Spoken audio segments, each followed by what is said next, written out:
up at the door is document A. It's called The True Interest of America Impartially Stated. What's the first thing that you do when you get a document? Leslie. Circle the date. So what should I circle, Leslie? 1776. Good, 1776. What should I do next? After I circle the date, what do I do? Ava? Underline the author. Underline the author. So Ava, what should I be underlining? Charles Inglis. Charles Inglis right up here. Okay, so before we read this document, the first thing that we need to do is source it. We need to look for information about the author, when he wrote it, why he wrote it, because that's going to give us some really important information about whether or not we can use this document to answer our question of why did some colonists support England. So the first thing that I notice, and I'm going to use a different color, is it says that he was an Anglican minister. And you might not know this, but I know that Anglican means like Church of England. Okay, so that automatically makes me think that he's a loyalist. All right. It says that he wrote the pamphlet in response to Thomas Paine's Common Sense, entitled The True Interest of America Impartially Stated. So he's writing it in response to what Thomas Paine wrote. So maybe he's trying to convince people to be loyalists. Okay.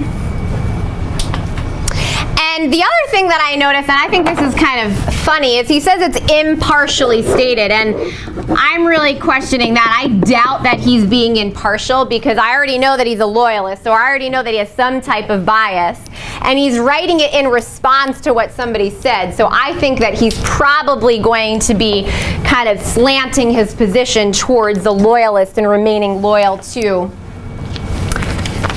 Great Britain.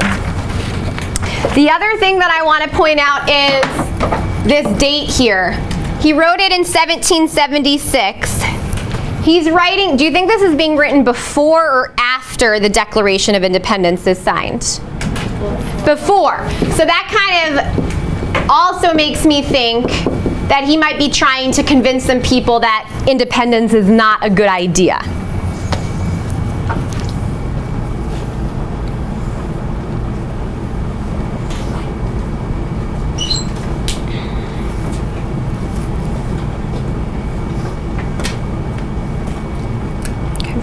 So here's what I'd like to do next. After we source the document, I feel like this is probably going to help us understand why some people supported England. And the reason that I think that is we found out he's a loyalist. He's writing this before the Declaration. So I think this is going to be pretty good evidence for us for why colonists would remain loyal to Great Britain, or at least he's going to help us understand why he thinks it's going to be a good idea to stay loyal to Great Britain.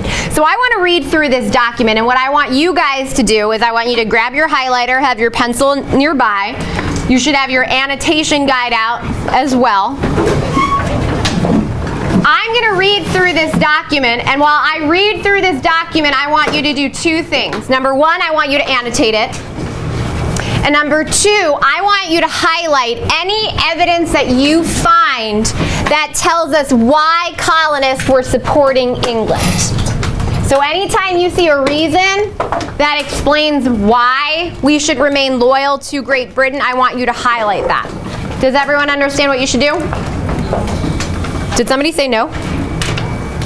No? Okay. So you should have document A out in front of you, pencil, highlighter, and your